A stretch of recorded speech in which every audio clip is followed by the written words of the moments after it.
పశ్చిమ బెంగాల్లో తమ పార్టీ చారిత్రాత్మక విజయం సాధించిందని ఏపీ బీజేపీ చీఫ్ మాధవ్ అన్నారు. అస్సాం, పుదుచ్చేరిలో విజయంపై హర్షం వ్యక్తం చేశారు. ఇటు తమిళనాడు, కేరళంలోనూ బీజేపీ ఓటు బ్యాంకు పెరిగిందన్నారు. భవిష్యత్ రాష్ట్రాల్లో కూడా విజయం సాధిస్తామంటున్న మాధవ్తో మా ప్రతినిధి హరీష్ ఫేస్ టు ఫేస్.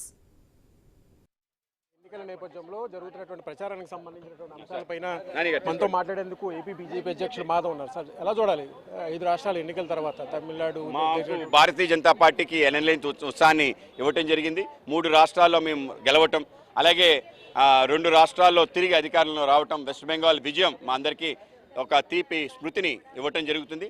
మాకు ఎందుకు అది అంత సెంటిమెంట్ అంటే, మా యొక్క పార్టీ వ్యవస్థాపకులు డాక్టర్ శ్యామ్ ప్రసాద్ ముఖర్జీ పుట్టిన ఊరు, నడయాడిన ప్రదేశం. భారతీయ జనసంఘ్ 1951లో ఏర్పాటు చేసిన తర్వాత మొదటి పార్లమెంటేరియన్గా అక్కడి నుంచి ఎన్నిక కాబట్టం, అటువంటి బెంగాల్ మాకు చాలా ముఖ్యమైనది, చాలా ప్రతిష్టాత్మకం. కనుకనే గత ఎన్నికల్లో, ఈ ఎన్నికల్లో పార్టీ కార్యకర్తలందరూ కూడా అవిరల కృషి చేయడం జరిగింది. దాని కారణంగా మాకు అద్భుత విజయం చేకూరింది.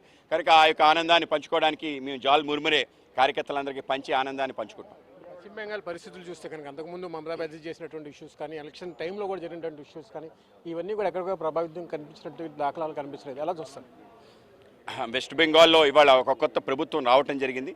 గతంలో నందిగాం సంబంధించిన ఇన్సిడెంట్ కానీ, అలాగే మిగతా మనం ఏదైతే జీకర్ అనే హాస్పిటల్లో జరిగిన ఉద్దంతం కానీ, ఒక అరాచక ప్రభుత్వం, అక్కడ శాంతి భద్రత పూర్తిగా దిగజారి రౌడీ రాజ్యం వెళ్తుంది. కనుక మా ప్రభుత్వం వచ్చి తప్పనిసరిగా ఇటువంటివన్నీ దూరం చేసి అక్కడ అభివృద్ధి పదంలో పెట్టే ప్రయత్నం చేస్తారు. గత 20 సంవత్సరాల క్రితం ఏదైతే కమ్యూనిస్ట్ ప్రభుత్వం ఉందో దాని కారణంగా అభివృద్ధి రాలేదు. కనుక తప్పనిసరిగా జాబ్స్, అనేక ఇండస్ట్రీస్ కూడా కలకత్తాకు వచ్చి ఆ ప్రాంతం కూడా అభివృద్ధి చెందడానికి మేము ప్రయత్నం చేస్తాం. కేరళ లాంటి రాష్ట్రాల్లో, తమిళనాడు లాంటి రాష్ట్రాల్లో ఓటింగ్ పర్సంటేజ్ కూడా బాగా పెరిగినటువంటి సిచ్యువేషన్ కనిపిస్తుంది. ఎలా చూస్తారు? పెరిగినటువంటి ఓటింగ్ పర్సంటేజ్ ఎలా చూస్తారు?